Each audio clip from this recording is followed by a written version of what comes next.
computer is full. Can I use this? I'm using it. Yes. Is there still behind that?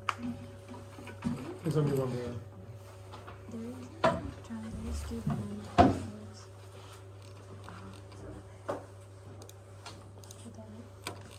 Okay. All right. So okay, let's go through the introduction. If you have questions on the very beginning, the examples, I guess. No, which one? This is the most critical part.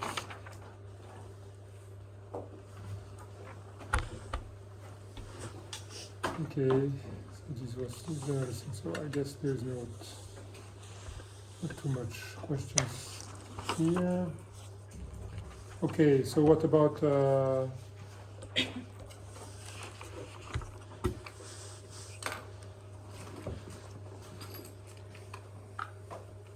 integration schemes? Okay for everyone?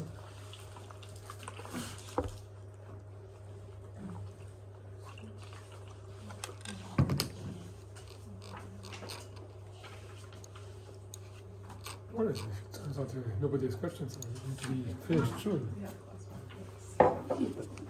Specific ones. Okay, so yeah, all this part is good then, okay?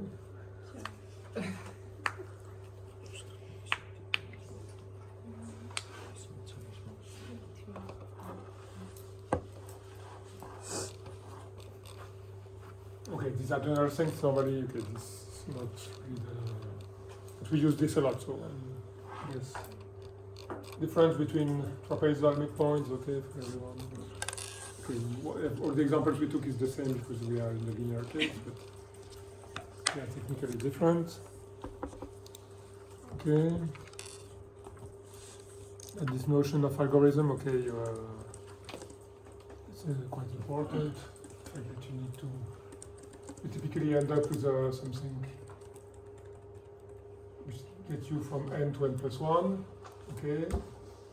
In the simplest case, okay, we've looked mostly, I mean, this is really a linear operation, so when we work with discrete data, so u, n plus 1 and u1 become column arrays, and the k is just a matrix, because it's linear, okay.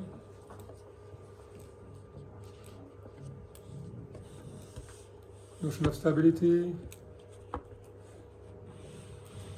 How do you find, okay, this is the fundamental definition of stability. You don't want small differences in the beginning to grow and become uncontrolled. Okay, that's fundamentally the idea.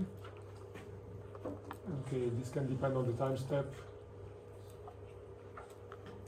Okay, initially, of course, I mean, this is a property of the physical system, but then when you discretize in time, you can have it can become a condition on the time step. Okay, that's what you observe in the isotomers stagger scheme in the simulations you done. So you should observe at least. Okay, so the linear case we have got this. Yeah, this thing. You have this thing. Okay. So we'll come back. So today it's your questions. Okay, Wednesday. I'll come with a few examples and discuss. That's what we decided, right? Wednesday I will give you a small example with this. Just this will be Wednesday. Okay. Then demonstration that remember this. Okay. I'm not asking you to, I will not ask you to give me back the demonstration that the generalized midpoint algorithm is stable unconditionally for beta larger than 1/2. Okay. You should at least remember the result. The demonstration, okay, I don't ask you. I'm not going to ask you for this. Don't worry. If you were worried about that, don't worry. What about consistency? Consistency, yes. Well, okay, consistency. Usually it's easily verified. So No, not this one. The condition, you mean? Like contractivity. Contractivity. Okay, contractivity is different from Yeah, I know, but Okay. you prove some equations like Yeah. Okay. So what I no. Okay. Let me see. So I showed you, for example, I demonstrated that this is verified. Okay. I'm not going to ask again this. What I may ask, we see this again in an example, is to okay. I give you an example, and okay, can you show the stability? So there are different ways to show stability. Okay, you can work directly on your algorithm and try to demonstrate this condition. Okay, so you have a discrete system. You write your time integration approximation. So you end up with something like this. Then I can ask you, okay, there's one way to demonstrate stability, okay, just to compute the eigenvalues of the matrix and check that they are less than 1, okay? This is one possibility, okay? And the other possibility is linked to the contractivity, okay? So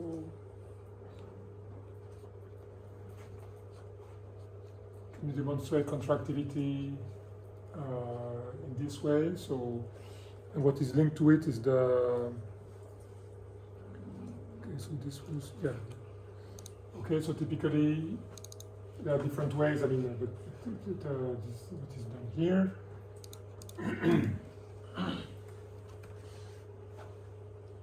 Well, okay. Can you find the norm, or maybe I give you the norm? Okay. Or maybe the norm is too simple. I mean, maybe I will not give it. Typically, this kind of norm. So some kind of L2 norm, or some kind of simple norm in the discrete case, or just a quadratic norm simply. And then compute this thing, and okay, here for example we see that okay, it's linked to the positive definiteness of D. So once again, it's linked to eigenvalues of a matrix for tensor. The matrix which is behind. Here it's a bit different. I want this to be positive definite, so that because of the minus, this decrease. This is always negative. Okay. So this is this is before time discretization. Okay. So this is a physical stability. This one is numerical stability. Okay. So, but of course, if you have numerical stability, normally you have physical stability as well. Okay.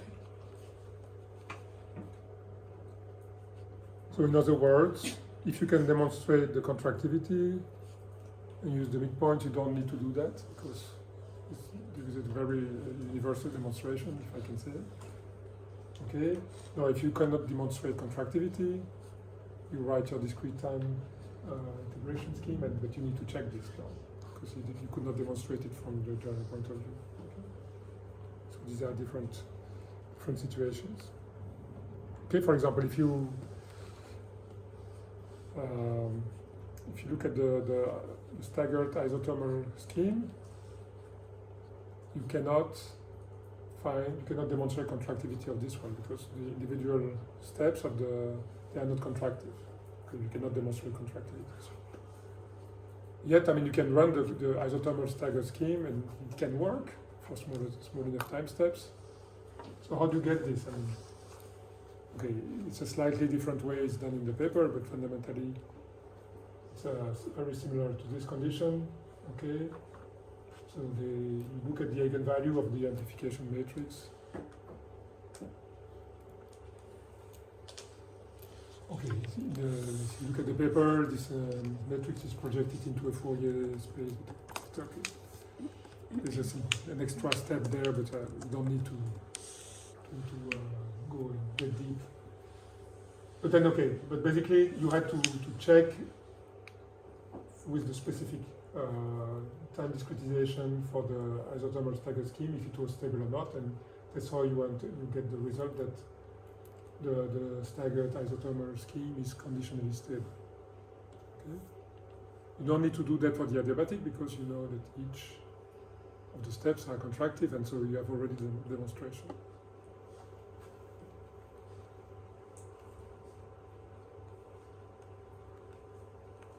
Okay, I'm going to repeat the last time. Either you have the proof that you have contractivity in the physical system, or the differential equations if you want. Okay?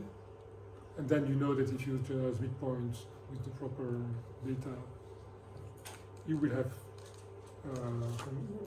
stability because this has been demonstrated in a general way. If you cannot prove contractivity, if you don't have a norm which is decreasing, okay, then you need to do. It's not the end of the work. Maybe it can work, but you'll have to check it explicitly for every integration scheme you use. Okay, so it's more work. Still no questions? No urgent questions for the moment? More specific ones. Okay. On later aspects? Or? Yeah. Okay. Okay, so the couple case is stable. Different approaches. The sequential approach is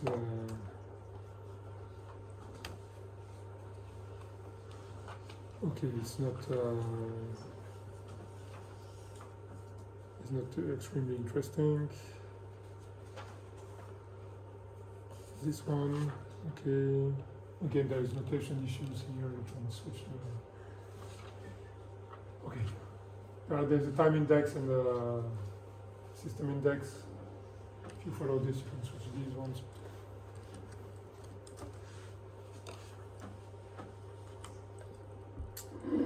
Monolithic is okay. So the monolithic case, you can. It may involve, if it's nonlinear, it may involve. Well, it always involves inverting one matrix. One time or more times if it's more than one time if it's nonlinear. The question is how do you get this matrix? Can you really get it? This full matrix. And if not, you can make approximations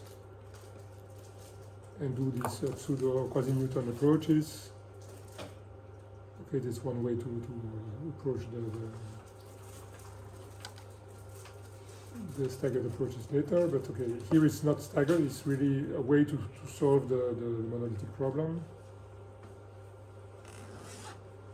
Okay, by approximating this matrix as a block diagonal, or by approximating by a lower triangular one. So, okay. So if you connect this to the staggered schemes, there will be a connection, okay, because we have approximation which involve a lower triangular block matrix every time.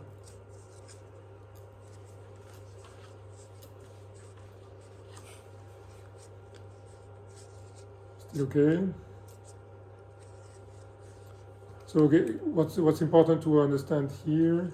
Okay, you have different solutions, but so we are still in the monolithic approaches. Okay, so we solve the full set of equations. It's just we use different ways, we do different algorithms to solve the set of linear or nonlinear equations. Okay, so and this means not doing a off-the-shelf Newton-Raphson approach. Okay, so you do fixed points. You have these extra iterations which come in the game. And you can do this in the different strategies, but you in the end, you still have at the end when it's converged, I mean you have both residuals equal to 0 at the same time. The problem is that it can take a long time to get there. A long time in the sense of iterations. Or you may not even converge actually. Okay? Which is why you may want to do a stronger approximation. And okay, what was shown here is that okay, this is more in the examples later, but this can be interpreted as doing only one iteration of the previous algorithms. But again, here you have many possibilities. Okay. You can have the different interpretations also. You can really the theoretical or the more rigorous approximation or interpretation is that you split the differential operator into two parts and you chain them. Stage 1, 2, and you could even imagine 1, 2, 3 if you have a more complicated problem. But so you have to decide how you cut, which order you chain. Okay. And the thing is that if you can demonstrate that each is has nice properties, it will work well. Okay, so here you have different things to remember. Okay, about the monolithic approach. Okay, again, why should I use a monolithic approach? Because it's more precise. I have control of numerical stability because, okay, if I just apply my generalized midpoint and I demonstrated contractility, I won't have to worry anymore. Okay. Now it costs a lot of computation. Okay. And I need to, in terms of coding, it can be more complicated. Okay. So I may want to do, that's why I may want to use adiabatic approaches, which is typically lighter in computational cost. We've seen the end of the makes things a bit easier to use different meshes, okay, or yeah, I can really adapt each part more specifically, but then I lose precision and I can even lose stability, which is a problem.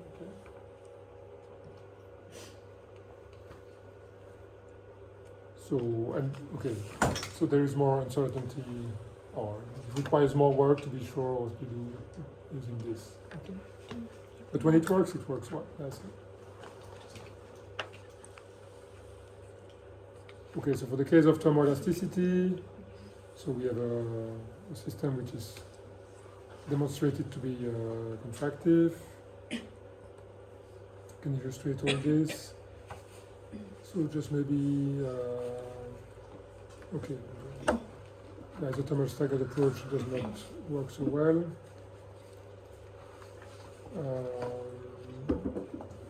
Well, I mean, again, it can work, but you need to demonstrate explicitly. And okay, in the 1D case with some very specific assumptions, you can compute this time step limit, this critical time step expressed in terms of the CFL. Okay. Thermoelasticity, that is always contracted, is what you're saying? Yeah, the equations are these equations. So you don't have to prove it in the Okay, so this is, the system is well posed in the sense, the problem is well posed if you want. Mm-hmm. This problem is contractive in this norm. Again, this is linked to the dissipative nature of thermal diffusion. Okay, so the elasticity is conservative, diffusion is dissipative, so any perturbation will be either conserved by if it's purely elastic. If there is, because of the thermal diffusion, this will dissipate the energy, and any initial error or initial difference in the initial conditions will be smoothed out after a while, and you won't see it. Okay, so small perturbations are just taken out by diffusion. Okay. So yeah, this problem should not blow. I mean, there's no way the equations can blow up. Okay, and if they blow up, it's because of your time discretization.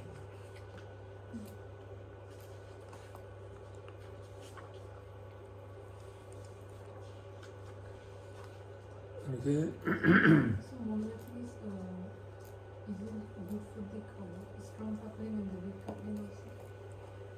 Okay, so this one is a strongly coupled case. Okay.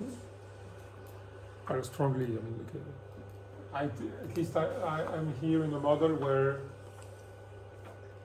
I assume I assume the number of things to write this. Okay, I assume that the elastic constants don't depend on temperature. Okay, that coupling comes only from the thermoelastic term. That this does not depend on temperature. Okay, these are just fixed and dependent on time. The conductivity, the capacity don't depend on the deformation, which is basically true if I'm doing small strains. Okay, if I'm doing large strain, if I'm studying thermal dissipate or thermal heat transfer into an elastomer, for example, which is large deformations, then it's going to become more complicated because it can become more complicated.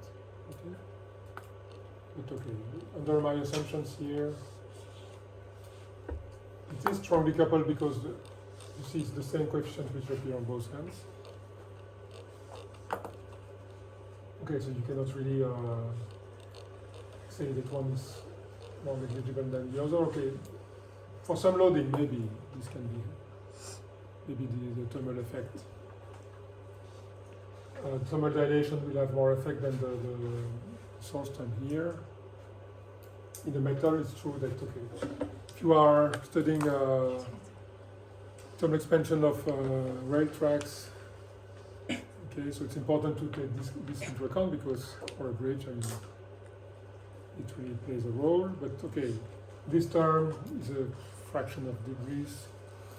Contribute to change the fraction of degrees, so it is not necessary in the end. But this depends on the values of all the coefficients, especially in the case of loading, the time scale of the loading, and everything. When you say that there's no way it can go up, it just depends on your time discretization.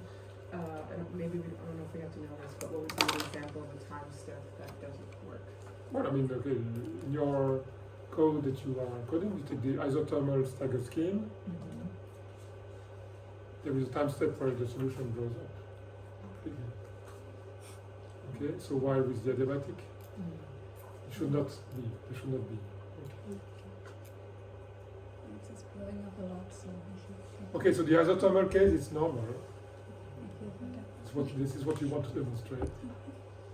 Monolithic should not. I mean, the can be an error, of course. Typically should be more dissipation. So Should decrease faster than the real solution. So monolithic, only in the monolithic approach is the contractivity ensured. And also in the adiabatic case. Also adiabatic. So in every other case is when the time step can. Okay, every other case I would. The isothermal staggered scheme, for sure, I cannot demonstrate contractivity. And it's been studied that there is actually a critical time step. Now you can imagine other. I mean, there is not so many terms in the equation.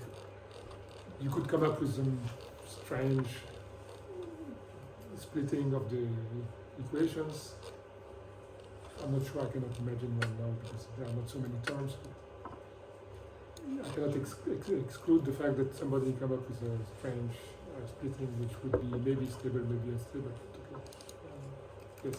So you said that in this case, thermal elasticity, because the thermal part is dissipative, that's why we have the contractivity. Yes. But then in the isothermal case, we still have contractivity, even though you don't have any temperature. Well, you cannot. The isothermal staggered scheme. Okay, so that is the one where. Okay. You do this and then this. If you take this alone, you take the norm. Okay, if you do, try to take the time derivative of this norm. So this norm. Okay, but using not only the first two, which we say theta dot is equal to 0. Okay.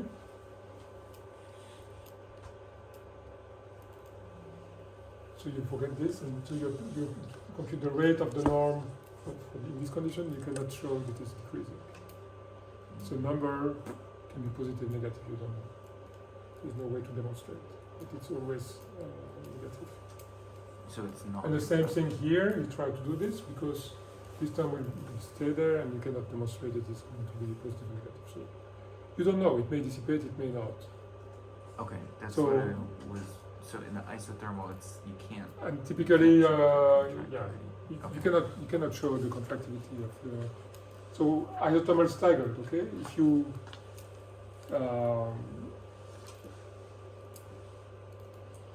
look at the purely mechanical case, it is conservative, okay?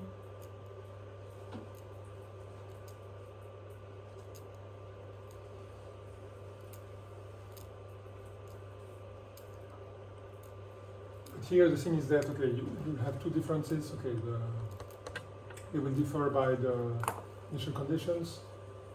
So the initial conditions will lead to different theta n for the two cases, and then this is going to create a discrepancy which is not going to vanish. You cannot show this is going to vanish.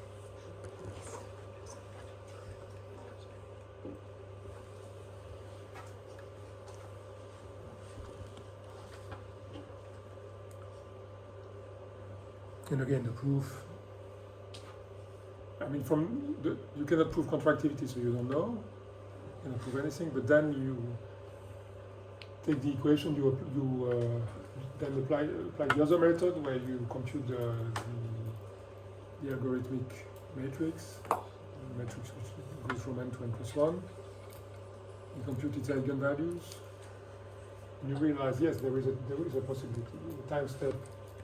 There is a time step such that there will be an eigenvalue larger than 1 of norm larger than 1 in the multiplication matrix, in the algorithmic matrix. Okay? And so it's going to, in that case, the solution, any perturbation will blow. Okay, that's what has been done in the paper. I'm not asking you to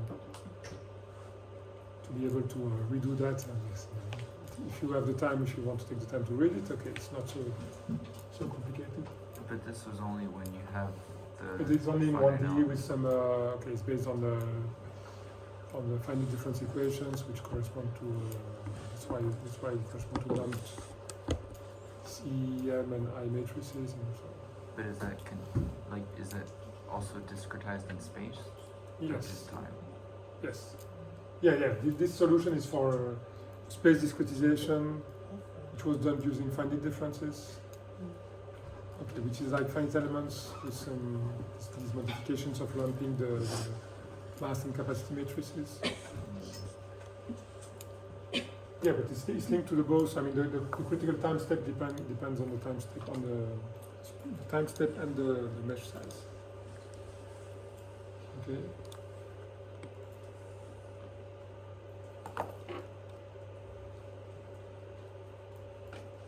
And actually, what you can observe in with your code is that if you don't lump the matrices, if you use the standard finite elements matrices, there will be a stability limit. It's not going to be given by this number. Okay, so it's actually lower. You can unstable faster for smaller time steps. Okay, and again, what I was telling you about expanding rate tracks. If you take metals, so the epsilon here is going to be a very small number, so this is going to be a very large number. So you may not observe the stability. Okay? Because typically you will do the time steps you need to have so the critical time step is very large, it's a matter of hours or something like this. Typically you do a calculation maybe every minute or something, so you won't see it. But it's there. It's okay.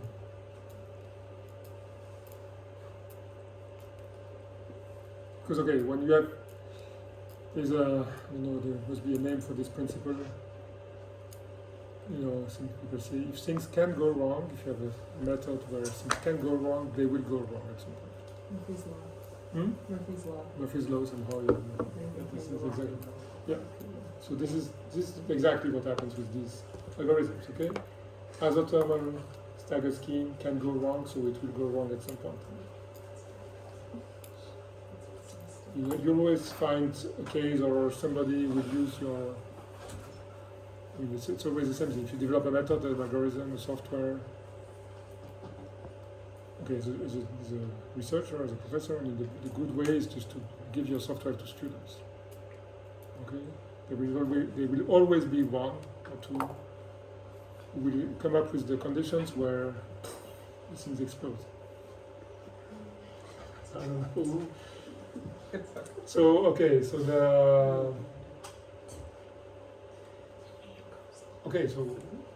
that's why it's good to have mathematical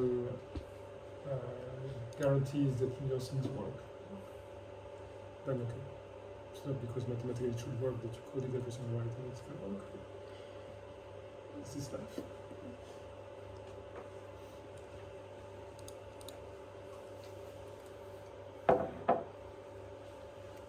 Okay, so on the contrary, if you do this splitting, okay, this one, because these terms are there both, they will eliminate when you take the derivative of the norm, and this is the purely thermal case, which is dissipative also. So this one is dissipative, this one is conservative. So when you change them, it's dissipative, so it's contractive. It decreases the energy actually. You guarantee to decrease the energy at each step. Conserve or decrease the energy at each step. Why is the first one conservative? Okay, you have to demonstrate. If you put this into the norm, you will see that the rate of the norm is 0. What happens is that these terms produce terms of opposite sign and they cancel.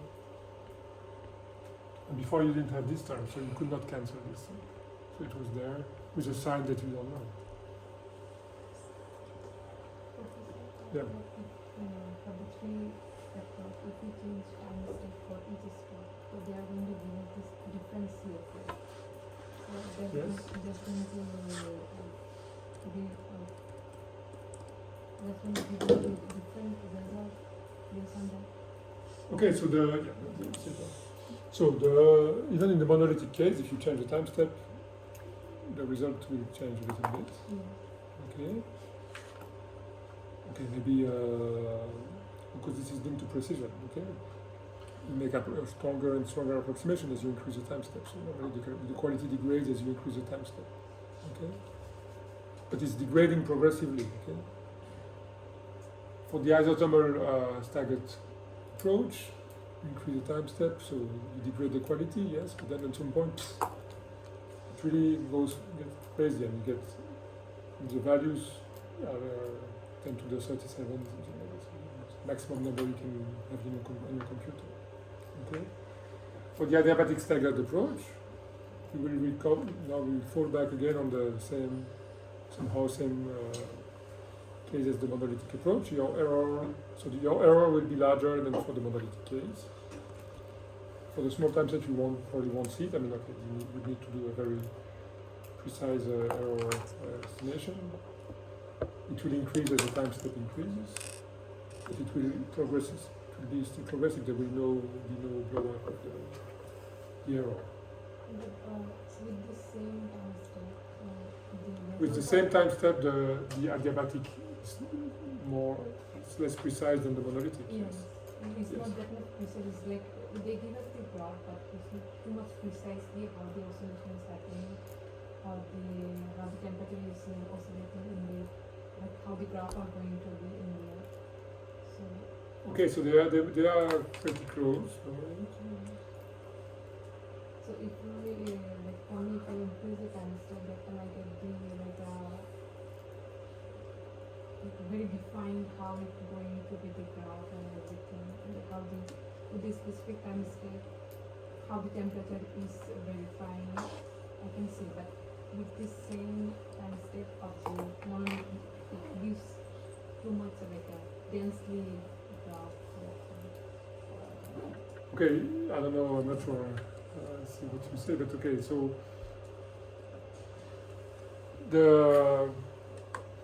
they put the plots here. But okay, so you may have, okay, so I don't know, this is just purely qualitative, okay, I don't, what was this, so I don't know,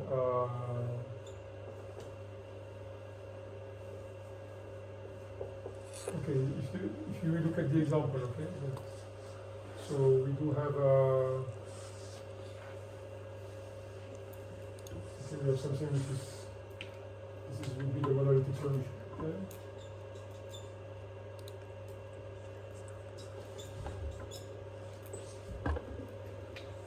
The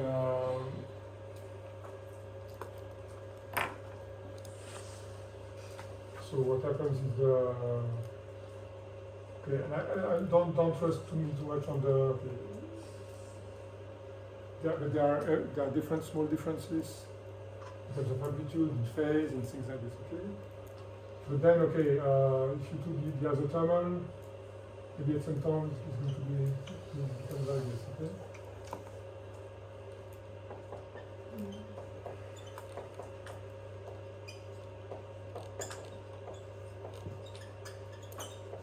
I don't know, so you talk about the dense thing, I don't know if this, but this is just then not when you plot in Q bound, you just see a big patch of color, okay?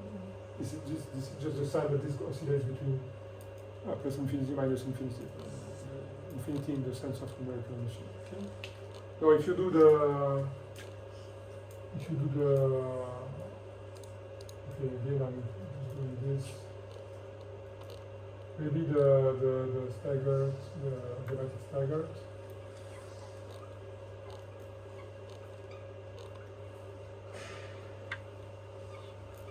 Okay, there will be a difference, but it will remain, it should not blow up.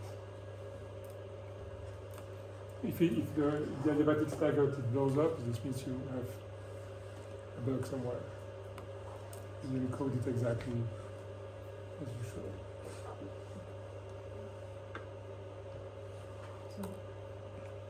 So, okay, and anyway, in all cases, for small enough time steps, the tree curve should work. This would be for h, which is larger than the critical.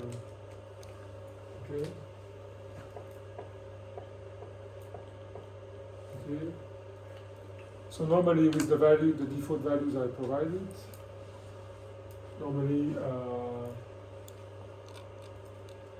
if you do a CFL equal to 1, so time step.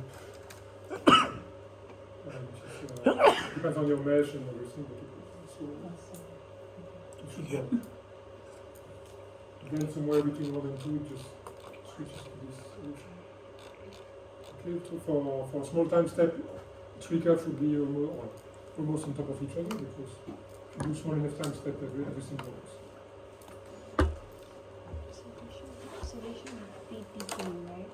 Or is it close? Okay, which oscillation? The physical one or the The monolithic and adiabatic should, like, as it goes, it should get like smaller. Yeah, that's why Just I making refer sure. to. Yeah. So this is modulated if you want by the thermal dissipation. It can be faster, it's just qualitative, okay? Because again, you create heat source of different signs in different parts of the bar, so the temperature you want to homogenize. And so you are exchanging heat between different zones of the bar, and this is dissipated. Okay? It costs energy.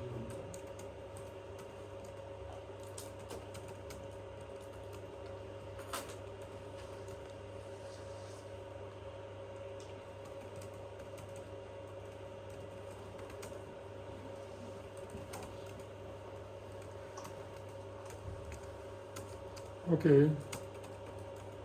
So on this set of slides, I had the interface. I don't know if you have. Maybe I can just, since it's this set, let's see. If you have questions on the mesh transfer part. You do? Yes, actually the last time you said depend on how you choose. It's going to set again how we choose which one that we're going to use. Yeah, okay, so this, fundamentally, I mean, okay, so you can illustrate this in two ways. Okay, here it's illustrated in terms of nodes, okay, nodal values. You can think of it also some of the points here could be integration points if you use monolithic case, what I discussed before. But, okay, you need to transfer quantities from a coarse mesh to a fine mesh, or from a fine mesh to a coarse mesh. And the point is that, okay,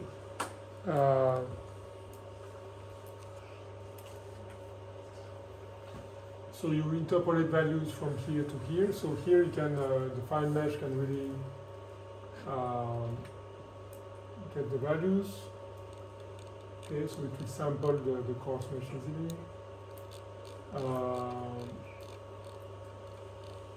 While if you try to interpolate from the fine mesh to the coarse mesh will not see all the possible oscillations in the fine mesh. Okay, that's one way to see it. Okay. More technical way to see it, okay, is that because you are using this, so you create these matrices which are basically based on the interpolation of the green mesh onto the red mesh. Okay. If you want to be consistent, you need to use the same matrix transpose to get the forces there. Okay. So what will happen in practice, what will happen here is that, okay, so I'm going to get interpolate here, and I've got maybe forces or source terms if you want. Compute it here. And then, okay, when you transfer them, okay, they will be, so the force which is here, the source term which will be here, will be given to a little bit to this, a little bit to that, and typically a little bit more to the closest one and a little bit less to the farthest one. Okay, so all the source term computed on the red mesh will be distributed on the green mesh. Okay, while here, okay, as I said before, first thing is that here, okay, maybe let's say this is varying between here, but then okay, there is a very strong variation here, and maybe it changes sign or something, and then it changes only a little bit here. Okay, so you won't catch this big variation attached to the orange node, because you don't see it from here, that you smooth things too much. And then you compute source terms here and here, they will go here and here. Okay? So this node fundamentally does not interact at all with this. It's unseen. The red mesh doesn't see the orange node. Okay, so this, without going into theoretical development, you can think that, okay, so things can happen there. I can change a little bit the values here. If I put a perturbation here, it's not felt here. So this is a good situation for instabilities to appear here, for example. Okay, okay, this one is not coupled to this one, so maybe things can happen. Okay, I can maybe introduce energy here, and this one will not see, so it will not be controlled. If I introduce energy here, this one will react and maybe will push back if you want. Okay. If I do something here, this one does not react. So, okay, so this is why this idea that you should always take the fine mesh as the mesh on which you interpolate, the one which controls things. Okay.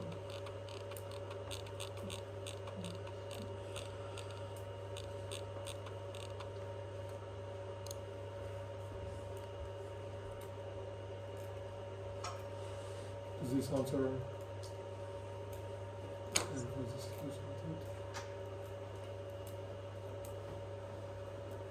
So okay, so when there was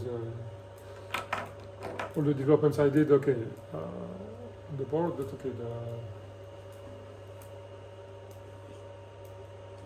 this was maybe mostly intended to show you that you can do many things. Okay, then you need to be.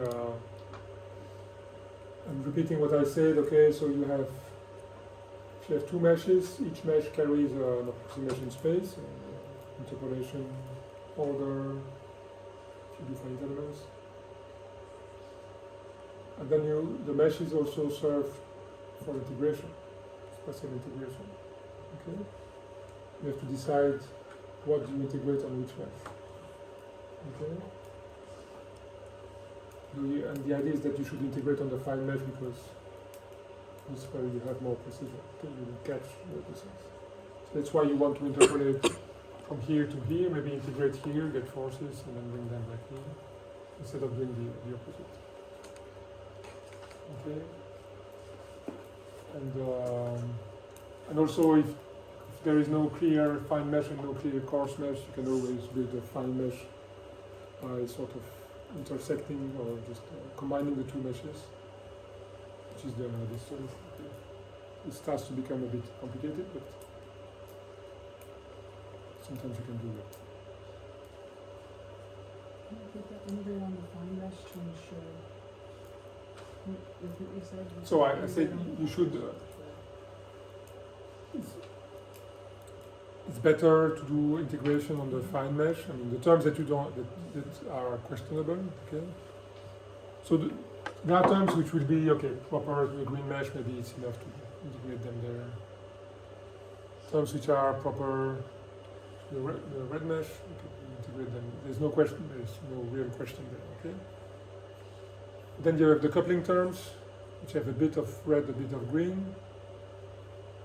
So the question, where do I integrate these? Okay.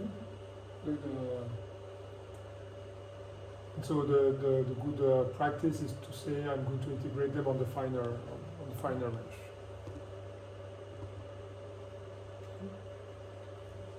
If I have a term which mixes functions which are expressed in both meshes, I should use the finer mesh. If I have terms which are only involve interpolation on the green mesh, it won't bring much to over-integrate. Okay? I'm not losing anything. If I do the proper integration, of course. Yes.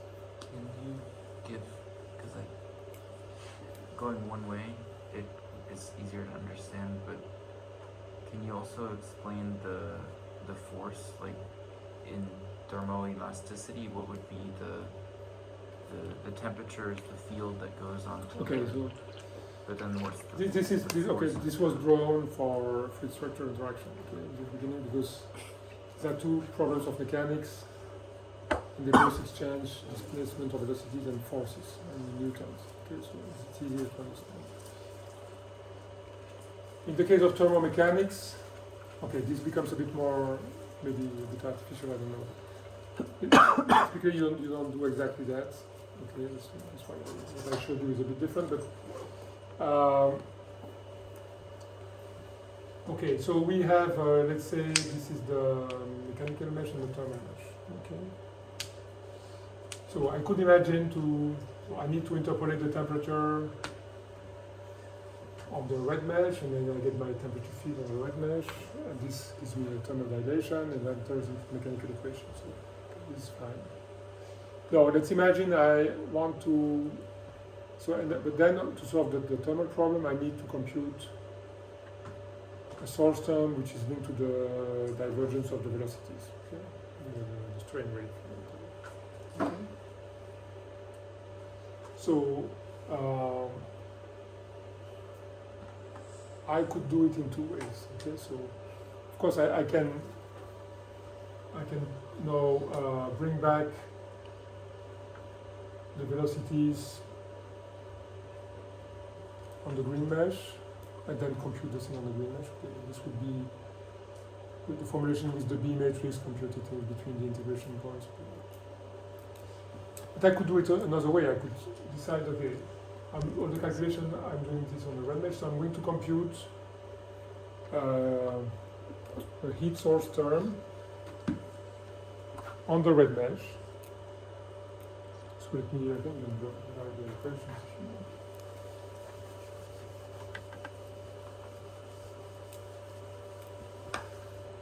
So at some point I have to write something. I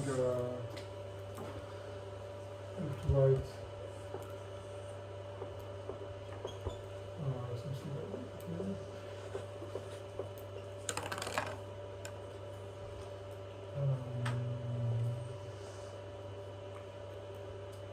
Okay.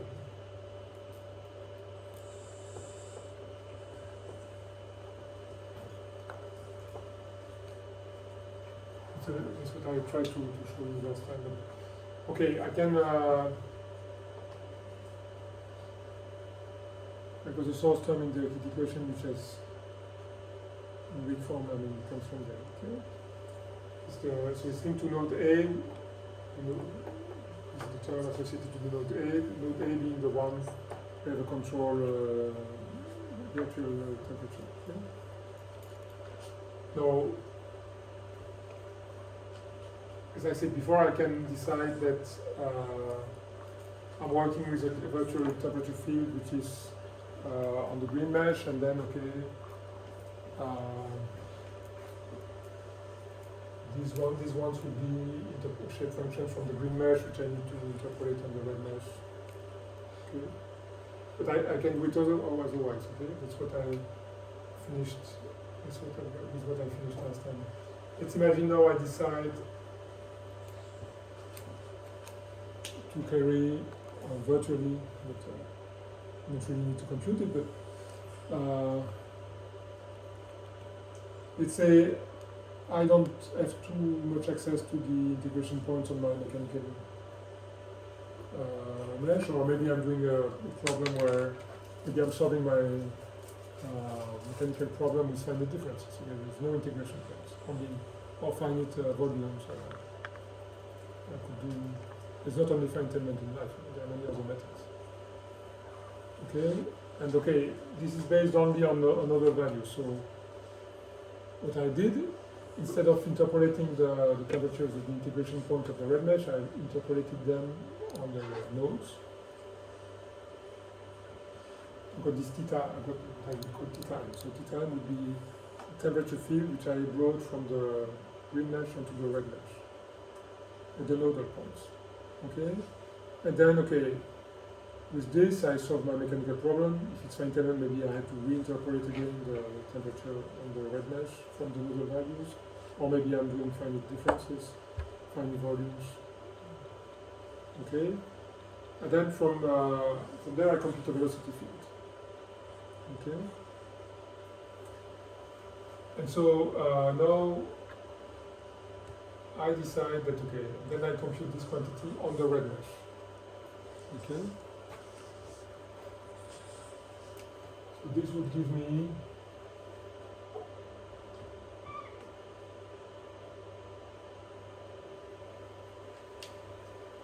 a source term. So in terms of this would be joules per second, I think, on the node A, on the node of the mechanical mesh.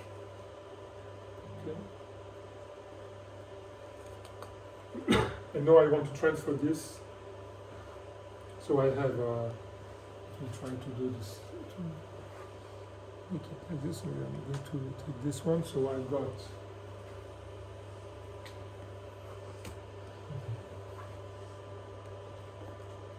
I'm doing that. So I've got theta A mechanical,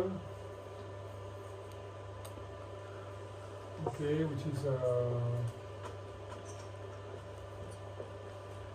function, so based only on interpolation, so I'm going to use A and B here, just okay, so I'm interpolating the nodal values of temperature on the thermal mesh. This would be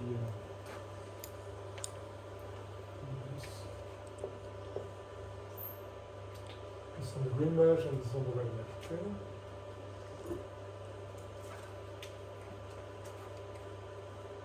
So with this, okay, plus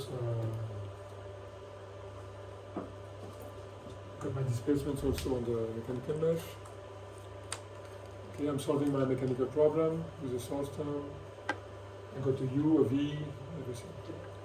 And then on the mechanical mesh, I compute this using, okay, so this would be then the shape functions of the mechanical mesh the gradient of the shape functions of the mechanical mesh. Everything on the mechanical mesh. Okay? This gives me a flux or a energy rate for heat source term, so on the nodes of the mechanical mesh. Okay?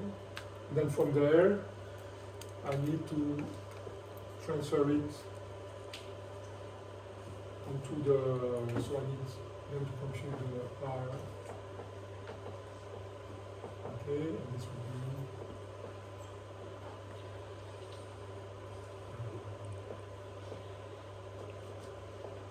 okay.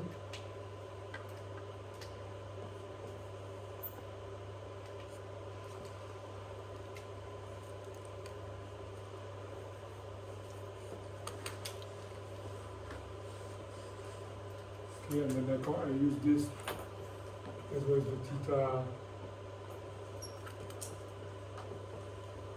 to solve my mechanical, my thermal problem. Okay, and then then I can go back here.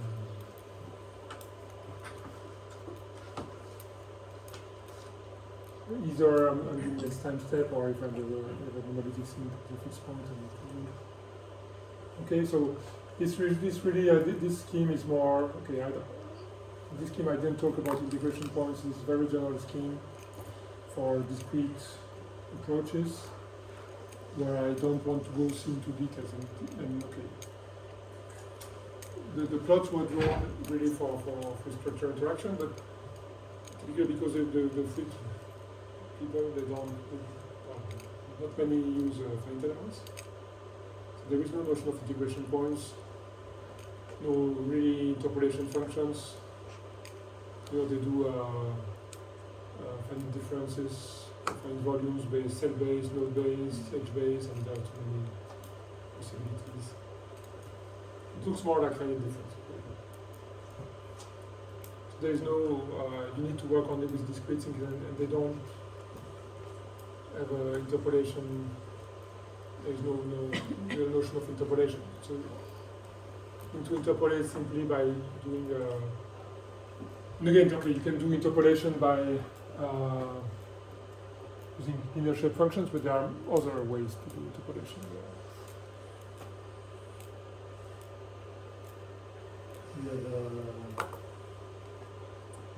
People do interpolation with Gaussian kernels. Just things based on the distance. You compute the neighbors and you compute the distance and the weights involved by the distance, and it makes no sense. There are all sorts of tricky ways to interpolate. So. And in this way, this is a situation where I don't want to go. This is very generic in the sense that this can be applied to many situations. Mixing many kinds of codes and things like this. If you do all finite elements, I mean, it's the power of finite elements. I mean, it has more theoretical basis for the functional analysis behind it.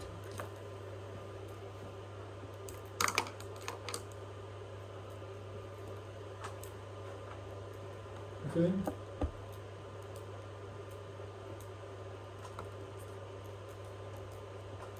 So again, this will typically happen if you have a staggered. Here we are typically in a staggered approach because I'm non-intrusive. I don't want to go into the code. So this is typically the situation where at best I use a partitioned monolithic scheme where I do fixed points. And that's definitely not in the standard monolithic case here, because otherwise, I think if I'm in the monolithic case, I have better solutions than that. Okay. Usually. Is a standard approach always non-intrusive? Okay, so if you have access to the code, usually it's maybe better to do monolithic. It would be maybe you are wasting resources if you don't do monolithic case. If you're intrusive, I mean you have access to a lot of things, so maybe it's easier to do.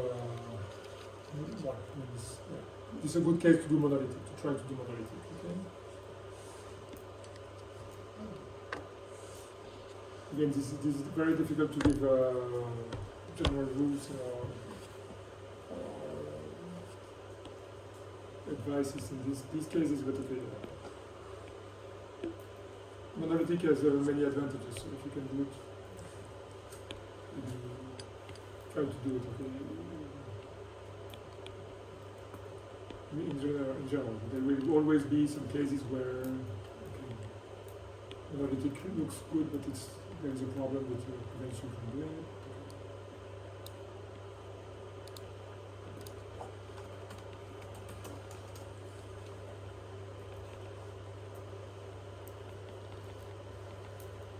You know, it's difficult to reduce engineering to a recipe cookbook. So.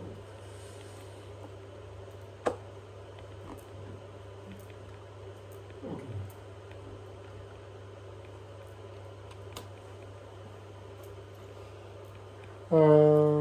Okay, so more questions on this, or do you want?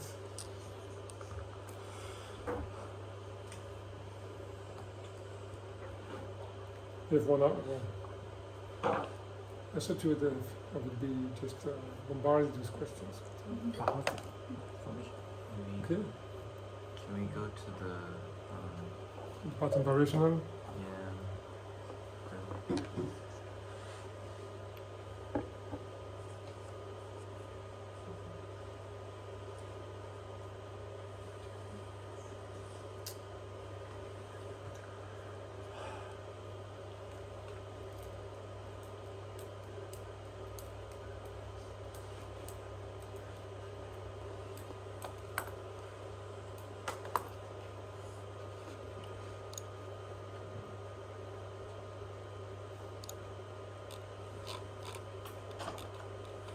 Okay, so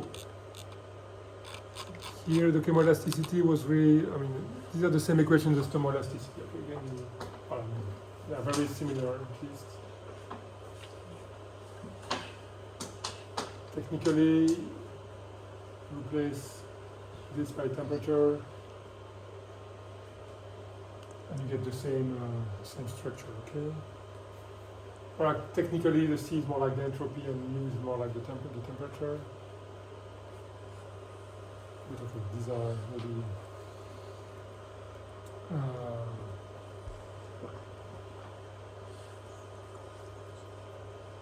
Okay, so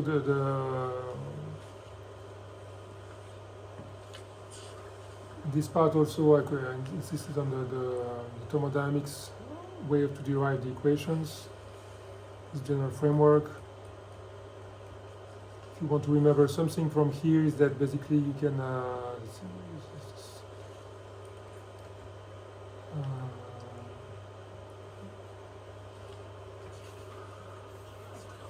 so you can describe a model by two functions. You can a stored energy function and dissipation function. Okay, this is true in the general case. They both have to be, normally they both have to be, have some convexity properties, okay. Sometimes it can be concavity here depending on the definitions. But okay, so this, if you have this structure, you can guarantee some thermodynamic consistency. Okay, and maybe, okay, I'm not going back into the details, but okay, so as here or as in the thermoelastic case, you can always write that in post passage for finite elements, you need to write your equation in weak form. Okay, so there's no way to do finite elements without that. Okay. What was shown here is that, okay, yeah, you can write things in one. The coupling terms can make things complicated, but also you have a choice. In this case, writing in C or mu, I mean, writing things in mu makes things easier. And basically, in the end, this looks very much like the thermoelastic case. But we can try to do it better. And okay, let me go directly to the end. Let me see it. That's what I wanted to do. Okay, the summary is here. So yeah, this looks ugly maybe, but okay. So this is a case where you can derive the weak forms. You can show that the weak forms actually correspond to stationarity conditions of functional. Okay, so which can be expressed in terms of 4, 3, or even 2 if you eliminate the C dot. You see from here fields. Okay, which can have so in this, for example, in this case, you can show that if you eliminate C, so you in this case, remember what we did before was to do write the weak forms and then introduce time discretization. Here we have the variational formulation. We introduce the time discretization, and so by deriving this with respect to time discrete u and u, we retrieve the weak forms. Okay. What we gain in doing that is that what we are solving is an optimization problem, and this can be interesting. This is fundamentally linked to contractivity also. If you're minimizing something, it's a norm. Okay. This incremental energy can play the role of a norm. If you do only downward steps,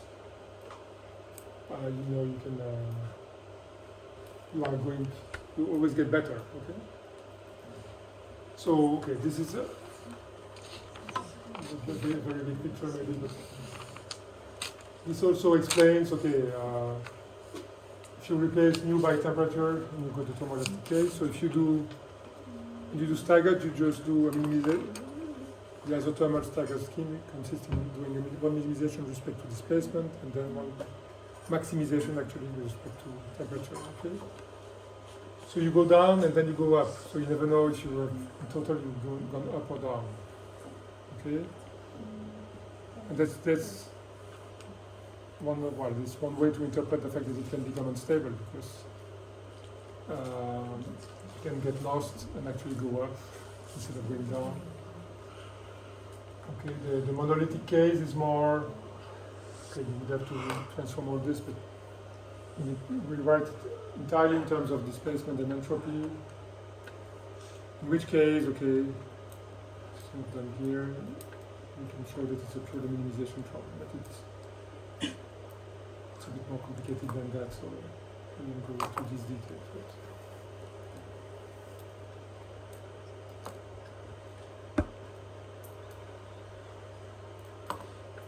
But so this was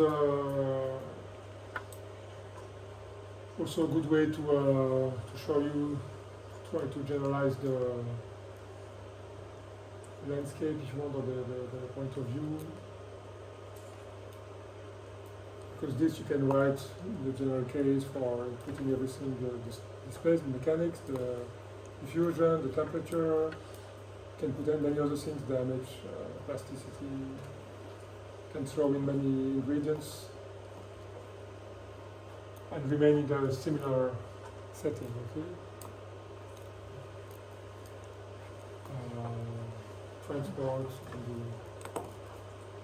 and put many things together. So this is an opening towards doing more complicated things. This is the intention, at least.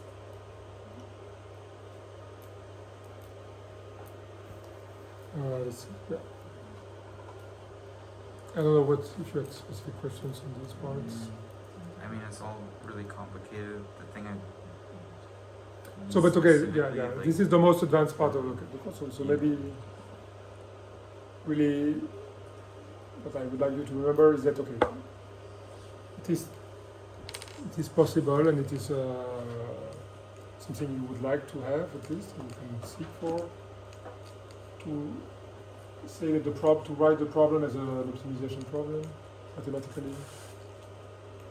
Okay, this is this can be done relying on the thermodynamic structure, what is called generalized standard material. So the description of the problem through these two potentials, two functions, which if they have good quantities, good properties, sorry. So you can even demonstrate typically. Okay. This the fact that they have good properties of convexity, concavity. In a number of situations, this is enough to show contractility. Not everything goes well. All this is linked again. Contractility is linked to dissipative. So this is dissipative nature of the problem is linked to the second principle of thermodynamics. All this is linked actually. Okay, so I'm not sure. Okay, this year, okay, this time I presented it in that way. Maybe I do it the other way, starting from the general thermodynamics and going to contractility as a specific case. It's always, and if you always have choices in presenting it. So here, this is a way to attempt to generalize the setting and to show you that you can put this into much more general framework.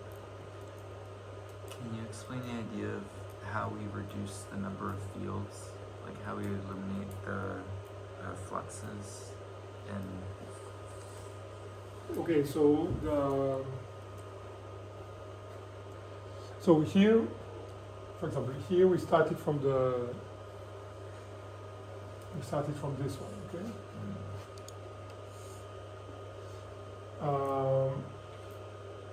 Okay, so there are two steps. Between here and the next slide, you have the time discretization. So you have to make an approximation. So there are things which are, if you integrate this quantity over one time step, this is easy. Here, it is probably easy if f is a given. Okay, but basically this one and this one, you need to make some approximation. Okay. And then you end up with forget about the inf here. So a function of u, c, and u. Here there are no n plus 1, so it's okay. This is intended to be the n plus 1 value, and there is the n plus 1 value of u even there. Okay? So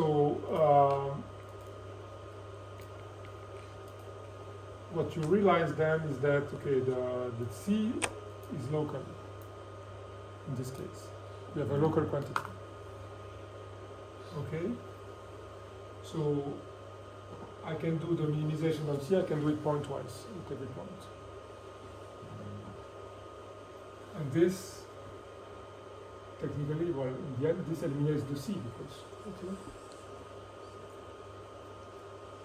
And what I showed you is that it's a bit on the board, but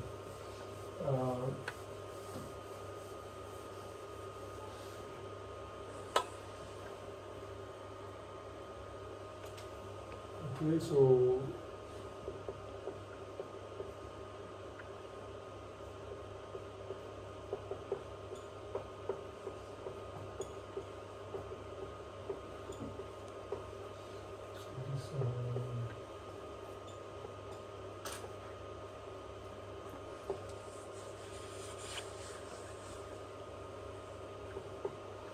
behind this there is it's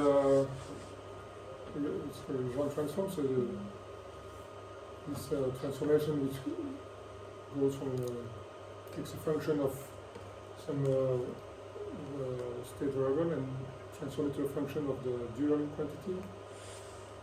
Okay, so this was giving you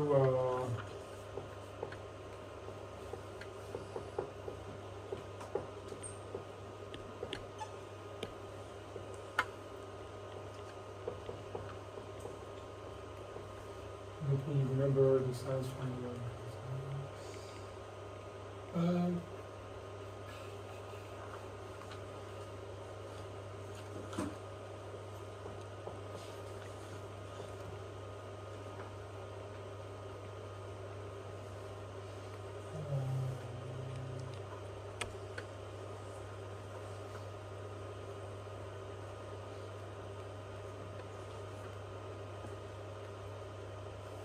something like this. Maybe there's a minus mu and plus mu and I don't remember. But basically, okay, so you have there's a term which is a constant in the end, the minimization. Let's go to-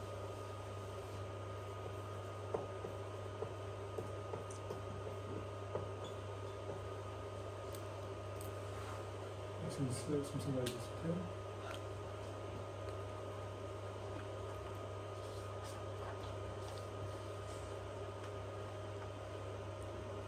So this local minimization is actually, in this case, okay, and this you can do if there is no C here, remember? Otherwise, this doesn't work. You need to put this one, and this one, okay, you don't know exactly what it is. So, but in that case, for sure, you can do this. Okay. And okay, so you have two fields, like two fields. So you can interpret this as this, and this. The thermal case, that's what we did, because this is the point of the temperature. This is actually the how much free energy. And this one, if C is the entropy, this is the internal energy.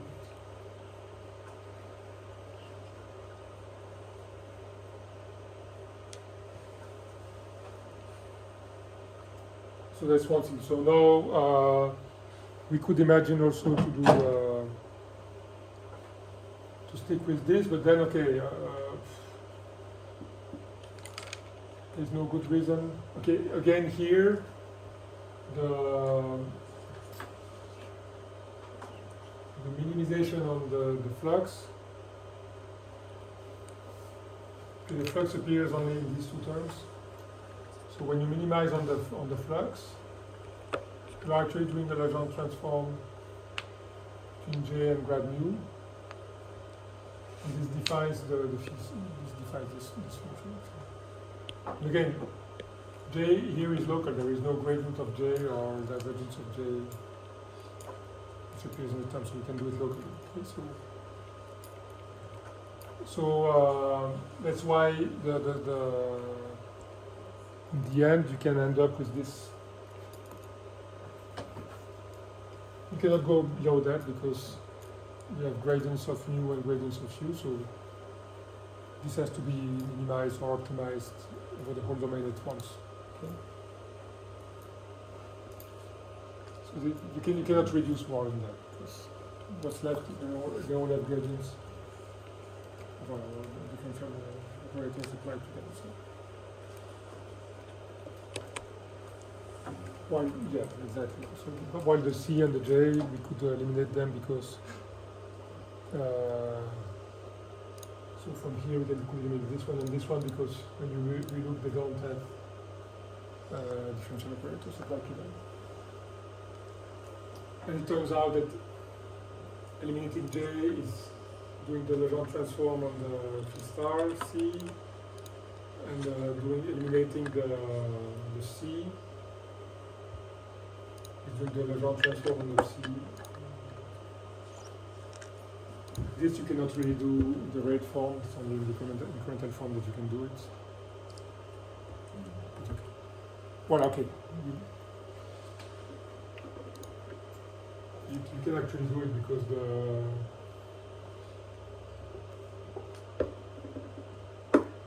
can write fundamentally that this is.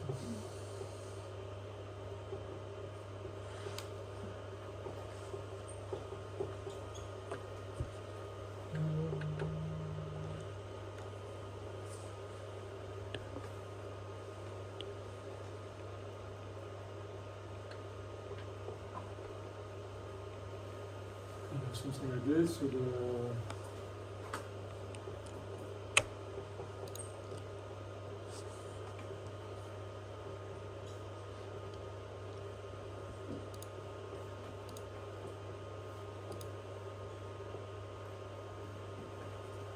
okay.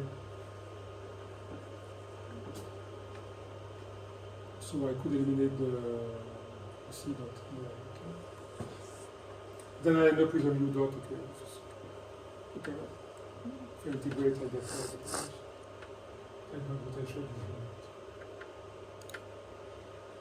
I could technically do it again, but I still have a seed here. So it's because the incremental energy is of the whole system, and we can eliminate the local quantities, but the ones that need to be integrated, we can't eliminate. But all have been integrated. All have to be integrated, but I'm doing an optimization, minimization, or maximization on each quantity. If in my integrand only the local value appears, I know that minimizing the total is going to be, if I minimize everywhere just the value, I will minimize the total as well. So you can minimize it first. No, if I have a gradient, it's more complicated, because when I minimize things neighbor, I cannot minimize them independently because this changes the gradient. And this has a cost so I need to take the whole picture.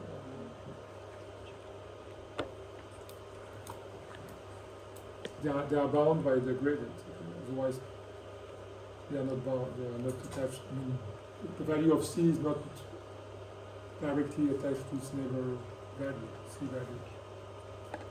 It is in the globalism, but it's indirectly through the connection between C, epsilon, and mu.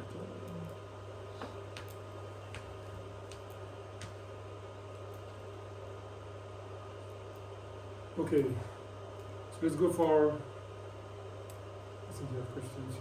I'm sure you have questions. But okay, who wants to start? Which one? Okay.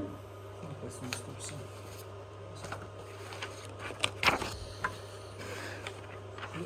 Okay, so let's try I guess to. it's very specific. So, like I said, back in the course when you developed. Can you speak louder so that everybody can? When in your course, when you developed the isothermal approach, Yes. that you wrote for two matrix, different beta m and Yes. beta t. Yes. I think with that. What's the difference, please? Okay, just this idea that when you do the. Let me see. When you do a staggered isothermal approach, I don't know if I can show this here, but okay. I'm not sure it's there, but okay.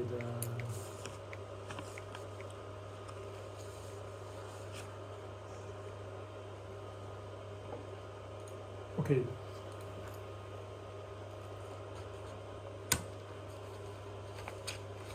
Here, you really uncouple the isothermal staggered approach. You really uncouple the first two equations and the last one. Okay.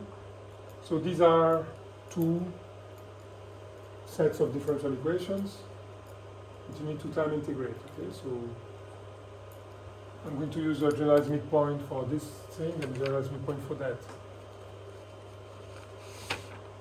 You know this is generalized midpoint, so you know this, you just need to take a beta larger than 1/2, and it's going to.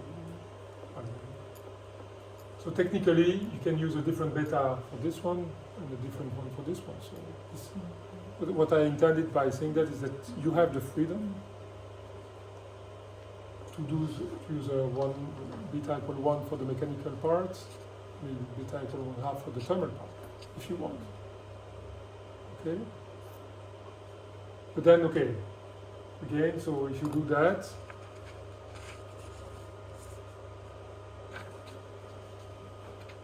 you have no guarantee of no contractility. So if you do that, now you need to redo a new stability analysis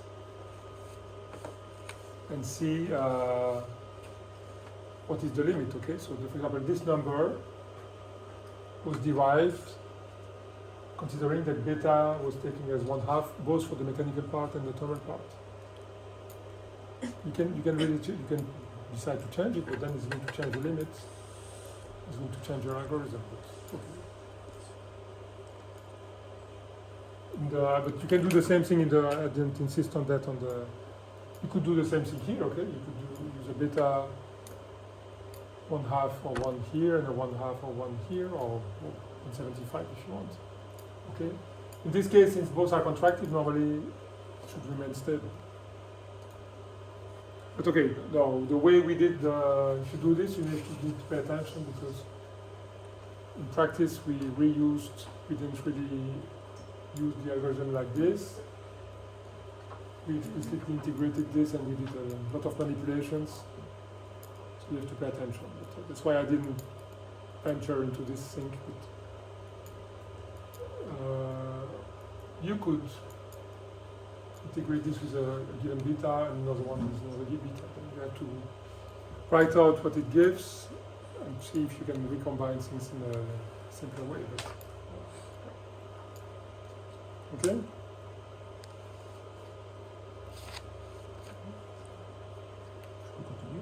Okay, next one. Okay, let's go. Where is beta equal 1? I see the example, I see it when beta equals 0.5, that's what he's referencing, but where, on what side is beta equal 1? No, you can. Oh, In your code, you can have that. Okay, again, 0.5 is the optimal value in the sense that it gives you. Okay, I didn't show this. It's normally, well, most of the time, beta equal 1.5 gives you the best precision. For example, in the mechanical part, if you just do elasticity, if you put beta equal 1, you introduce numerical dissipation. Okay, so this stabilizes the things, but it degrades the precision. Okay. Sometimes you want to do that because the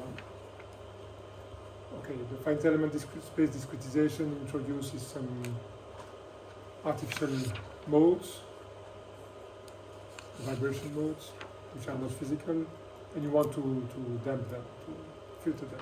Okay, so you want to. Sometimes you want to put. If you start to have impact or things like this, at the high speed loading, you want to tune them down in this one way. Okay. You can do the test. I mean, in your codes, just put beta equal 1 and increase the time step. You will see the oscillations. It will go faster and faster. It will go down faster and faster. I mean, even without thermal part, you will have a damper. Okay? Okay, let's do 1. Okay, go. I want to go back to the adiabatic stagger scheme, please. Yes. Yeah. In your course, when you developed the matrix, Yes. you wrote 2 different adiabatic, one with the Yes. tide and one without. I'm not sure I get the difference. Okay, so there is one which is purely algebraic. The first one. So okay, let's see.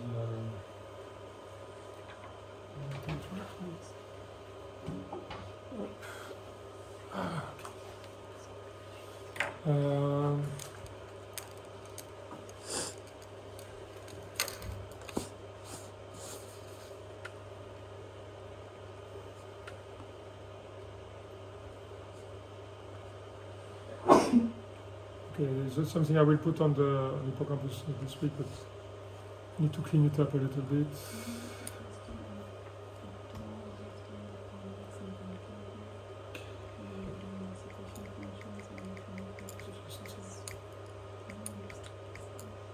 Yes, I need to clean it up a little bit.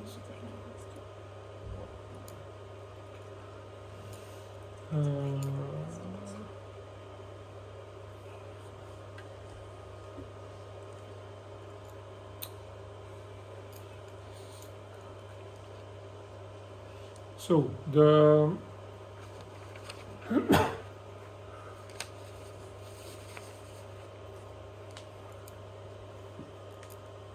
adiabatic case, it looks like something like this, okay? Yes. Okay. So this is the first stage of the adiabatic. So the point is, okay, what's the point here? I still have to a big 3x3 block matrix. Okay, so the point is that I can eliminate I can eliminate the third line. Okay. If I try to eliminate the third line, I think it's not what is. Yeah, but you can do it this way.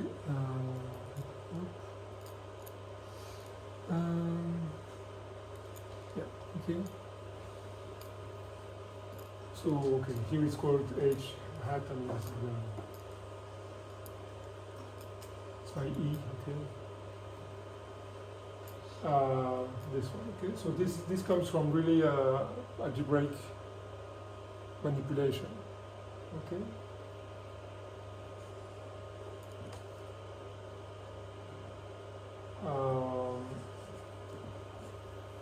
And I think.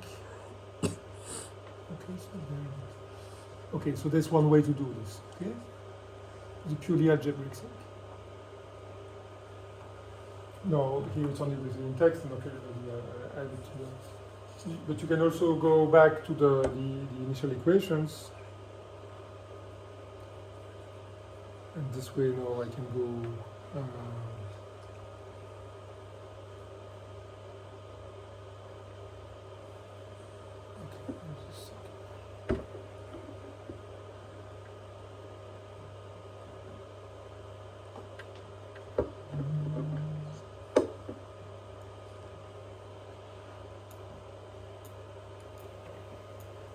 Can go back to the equations and okay, try to work out, eliminate temperature before discretization. Okay, it's always a question. You can do which order do you use? Since you know you have to do space discretization, you need to do time discretization, and maybe you can do some extra manipulations. But which order do you do that? Okay, so what I just showed you is that okay, I discretize everything. I look at my matrices and I realize that I can do eliminate one line of equations, and this looks like a mechanical problem now with a new matrix. And okay, if you think of in terms of algebra, this corresponds to do computing a Schur complement, okay, in a triangular matrix. Okay, but or eliminating a block of a matrix. Exploiting the matrix. Now the other way is to say, okay, so I forget this.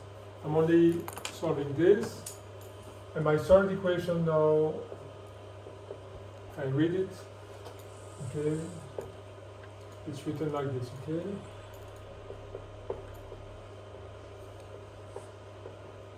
Okay, sorry. This is actually. In the general case, it's something like this, okay. But this is V is also, but I know I'm using the first equation.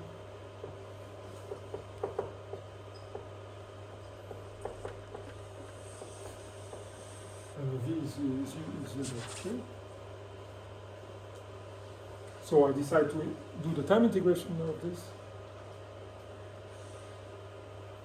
And this is an exact differential, so I don't even need to do any approximation because I can do it explicitly. It's always true, and there's no approximation in writing this. Okay?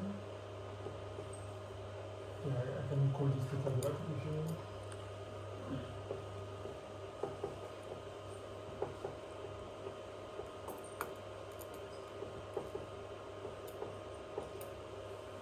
Okay, yeah.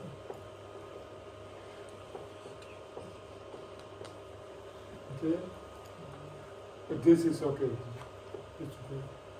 You can also, on the whole thing, you can make things a bit lighter.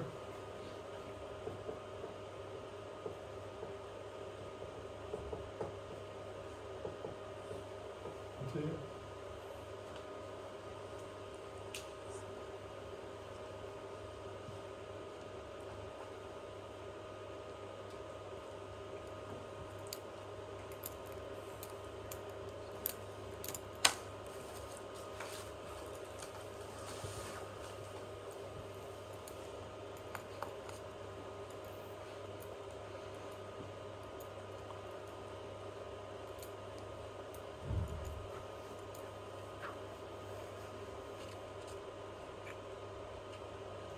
And then I can replace this into to this equation. I'm not going to read the equation, but okay. And I'm going to have, if I do that, the theta will be okay. There will be extra terms. So there will be a term which is m grad u over c.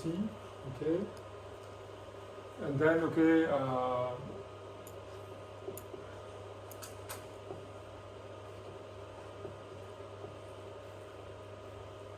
Or no, I'm doing the time integration for this. So I'm integrating to some, okay, to decide if it's n plus 1 or not, but if I integrate from starting from the beginning of the time step to some later time, okay.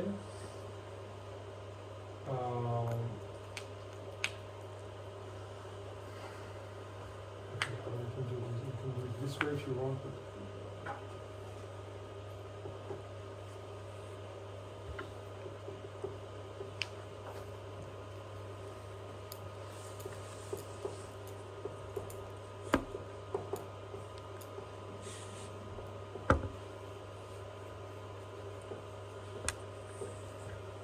I'm not going to. So when I've got this, I've got minus.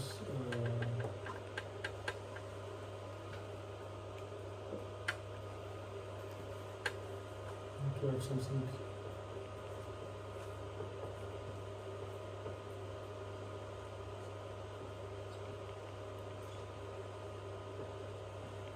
Okay, I don't want to redo the whole thing, but then, okay. Some extra terms depend on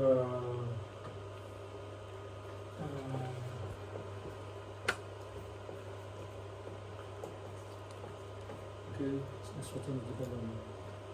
And this gives me, you can see this from here.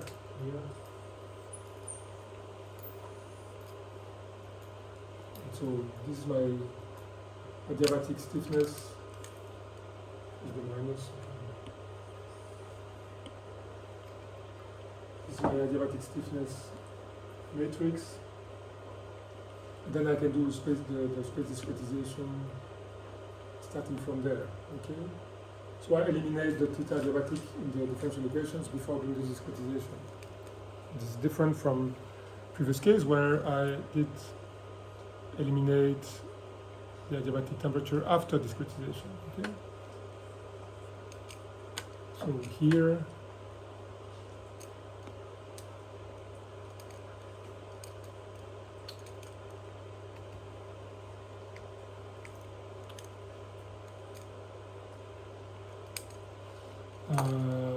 so I missed that.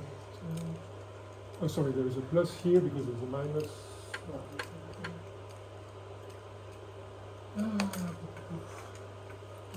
I missed a sign somewhere, I think. I think there was a minus here, and I left out.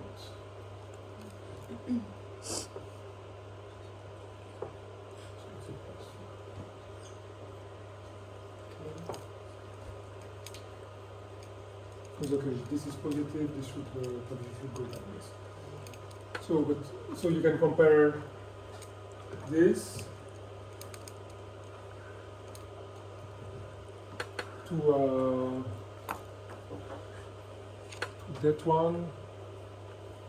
Okay, B is basically M is 1 over C. Okay. B 1 over C. So but okay, it's not the same, it doesn't give the same matrices. But again, this is two choices. I do the discretization and then I eliminate, or I eliminate and do this discretization.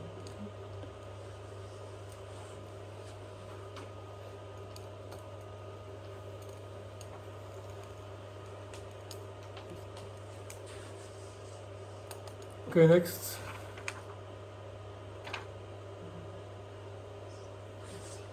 What's the question? Okay. And you, but and nobody else?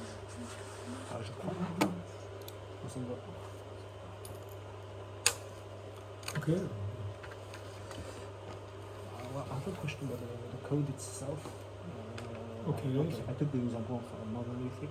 Regarding the remark you made to me last time, you told me it should not decrease that fast with beta equals to 1/2, but I was looking at the code.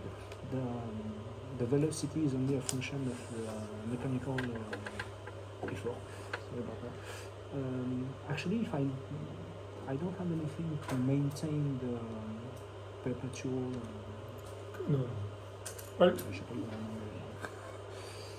okay, so it's I- damped I'm- because of you have an initial, you put energy in the system by the initial condition. yeah, but I only put it once. Okay, I'm yes. I'm not maintaining. Okay, the, but it's like a spring or a pendulum. Yeah. You start from there. You leave it. Okay. If it's only mechanics, and I don't put any mechanical damping here. Yeah. It's going to take forever. Okay. Hmm. A pendulum, if you leave it like this, it's going to be like this forever. No. Yes, if you It should be good. no, mechanically, mathematically, if you don't include in the equation the effect of the friction at the contact point, the air, the gyroscopic effects, that's what the Foucault pendulum works. Okay, it will conserve energy, so it will forever. It will go like this. Now, if in real life you have dissipation, it's true, it's physical dissipation. So in this case, the only dissipation, physical dissipation you introduce in the model is by the thermal diffusion.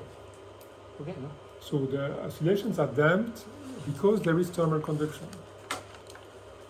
Only if you set alpha equal to 0, the CT equal to 0, and use beta equal 1/2, you should retrieve a solution which is not damped at all. This can be taken as a reference if you want. Okay. Now you put alpha different from 0, you introduce physical damping. If you were using alpha equals 0 and beta equal 1, you would also have damping. This numerical damping, it has nothing to do with physics. It's just an approximation of your model, of your numerical model. And the damping will depend on the time step. Here, if the physical damping, you can increase or decrease the time step. Okay, there will be approximation, but it will remain roughly, at least for a large range of time steps, similar. Okay. So I just want to be sure that this is the type of curve you can expect. yeah. That's it. I was because last time you told me it's not normal. It decreases like that with the current parameter. I was like, I don't get. Okay, we misunderstood each other, but okay, because this is okay. Go. Let me.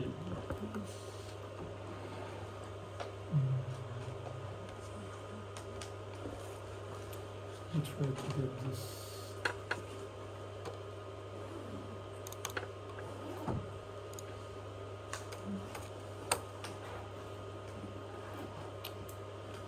Okay, again.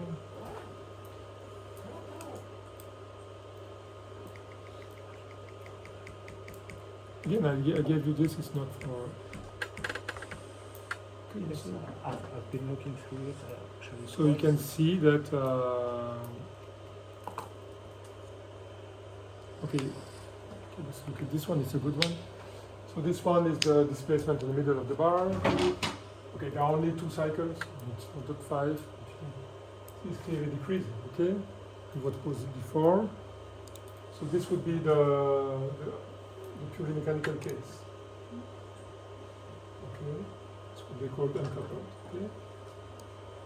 But you can see that for small time steps, any solution, okay, you can see that there is becoming a bit sick because there is Gaussian errors accumulating. But then for large time step, it's difficult to see on these plots, but you have to remember these are plots produced in 1992.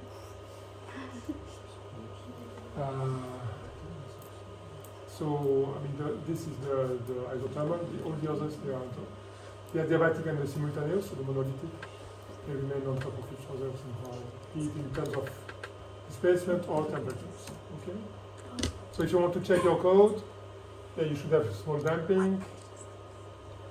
okay, you need to have the monolithic right to begin with, of course, but then you can, with small time steps, all the three should give the same result as the monolithic. You can also check, okay, if things are right, it cools down in the left part, it cools down first and then heats after. And there are ways to check your results like this.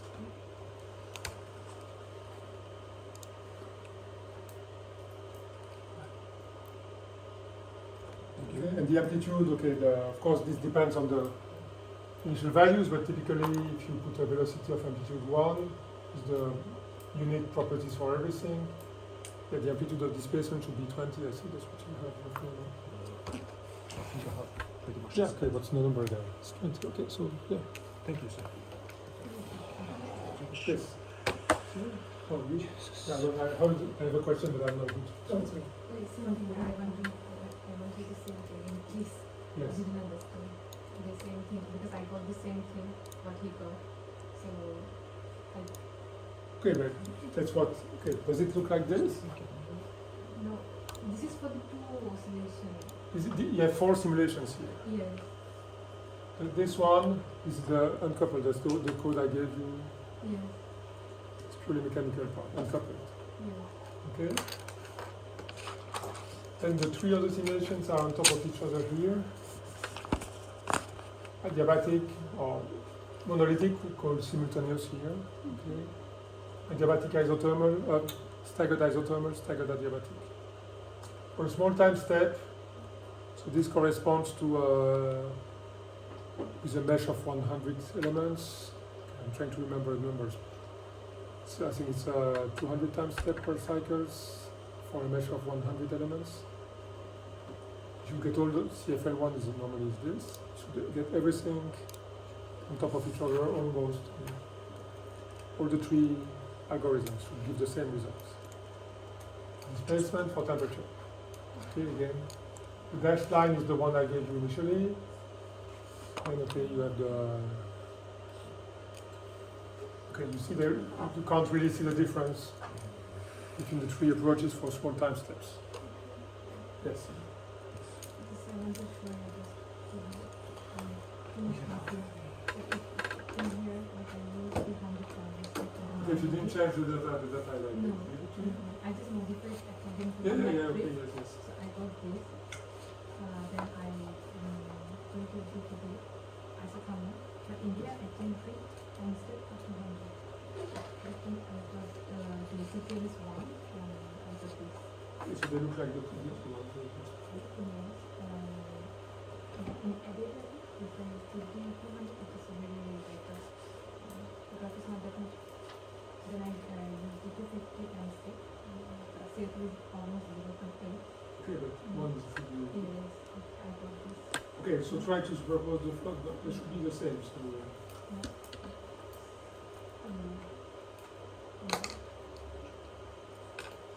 okay, I'm not sure. Okay, so you have to check how you plot the results. Remember, use different time steps. I think it's just a matter of plotting here. Yes, I think so. So you need to create a table of times adapted to each result. Normally we have I created a table times, which is giving the times for each. So but this depends on the number of time steps. If you change, you have 3 calculations with 3 times different time steps. So when you do a plot, you have to pay attention. I mean, okay, the plot is a list of values for the abscissa, a list of values for the list of values for the abscissa. If you have the wrong times, it's going to stretch your graph. And it looks like something like this happened on your plots. So it's just a matter of plotting. It's not a matter of results. I have a question. Yes. So on the first of this one, when you were doing the incremental variation formulation, you had this example. You had this example where it was J equals epsilon mu gradient of V, and then you Yes. get all of this. And then the next day you did a similar one where it actually, and then below, you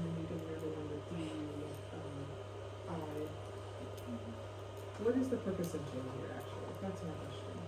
What is J? What does this mean, and how come it never gets referenced again? Because after that, Okay, so we the use J and- was, okay, just the notation Mhm.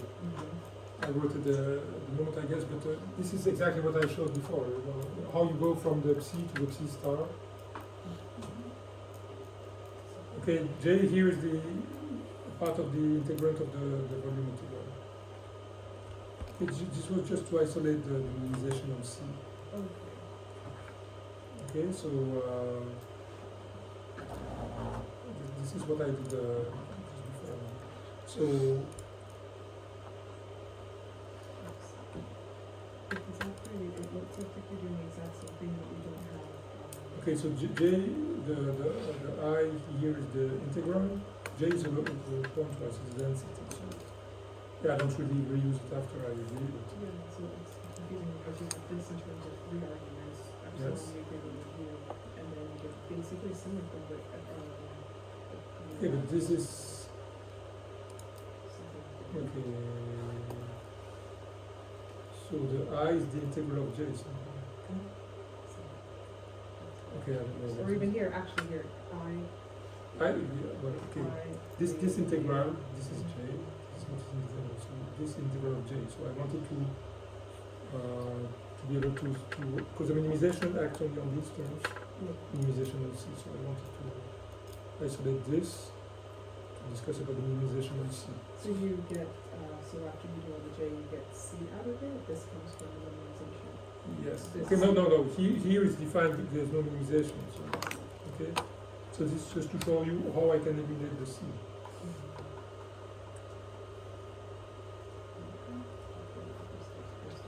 Okay.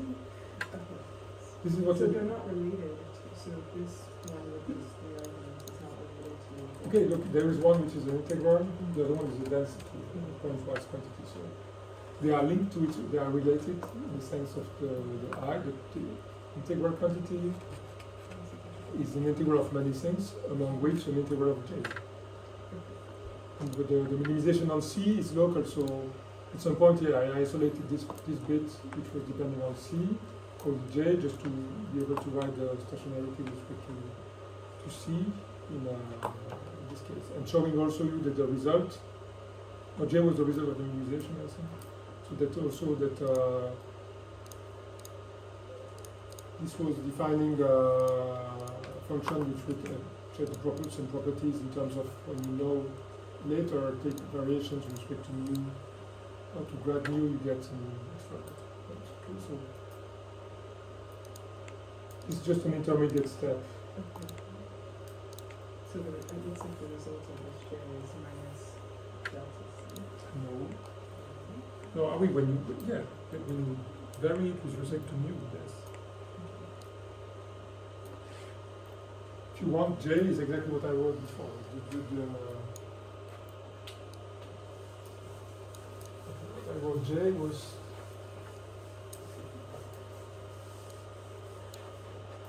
let me see if I kept I dropped this part, okay?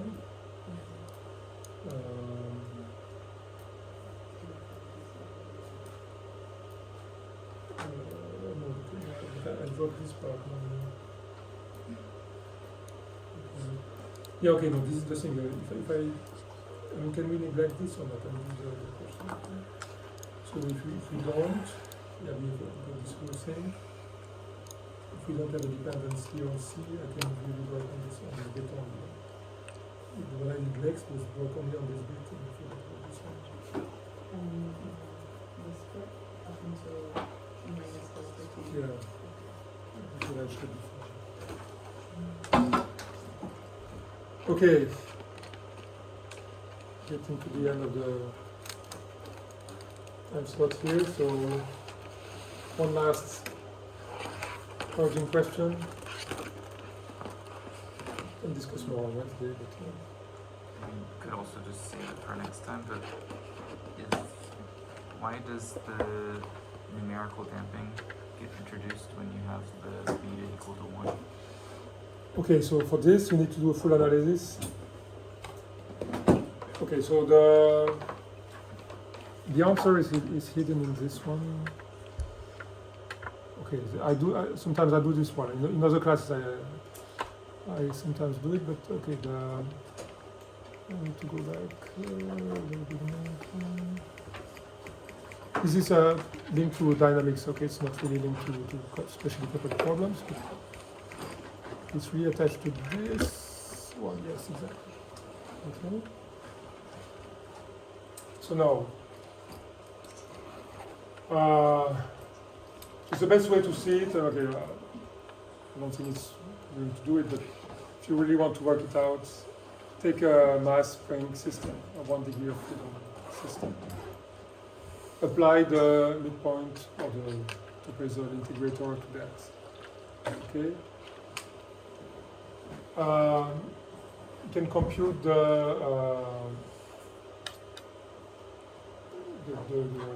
matrix here. Okay, so you have becomes a 2 by 2 matrix because you have U and V of the. Okay.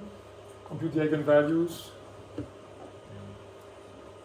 and then so the eigenvalues will have real part, imaginary part.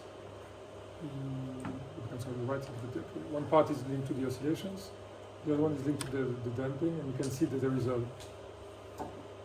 a part which becomes creating a damping proportional to the frequency if you take beta different than 1/2. Okay, so it's called the spectral radius, and this is so this is going to be the real part of this lambda. So okay, the lambda I will write them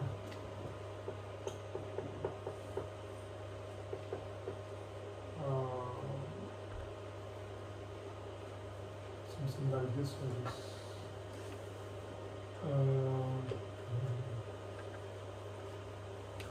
It's not omega, but it's just it has a. So this, you want this to be. If this is equal to 1, there's no damping. And here there's a frequency, natural frequency. If this is less than 1,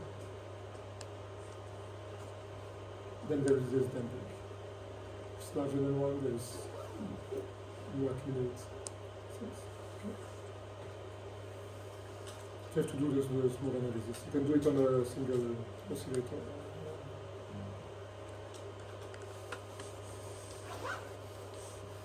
I can give you references if you want to look at it. Okay, so right. So Wednesday, I'll give you an exercise. The idea is that I will let you work on it. And we correct it together. But be ready to come with a pencil and paper. So you will try to do this by yourself. Okay. It's an exam like.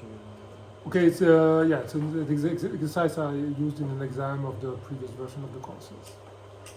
Thank you. Which covers a part of this course. It's the most important part.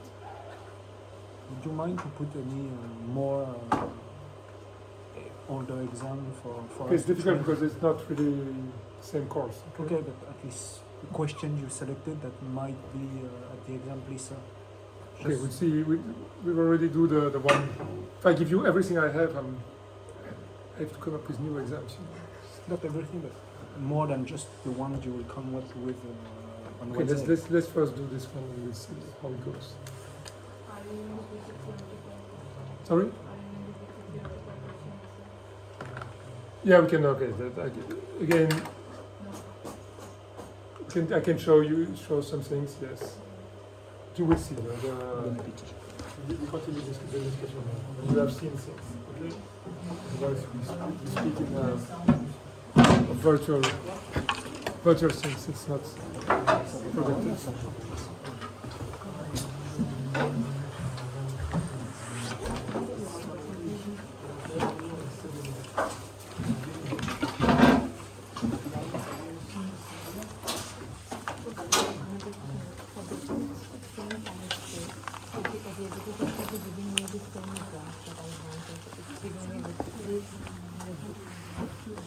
Normally, the derivative should be stable.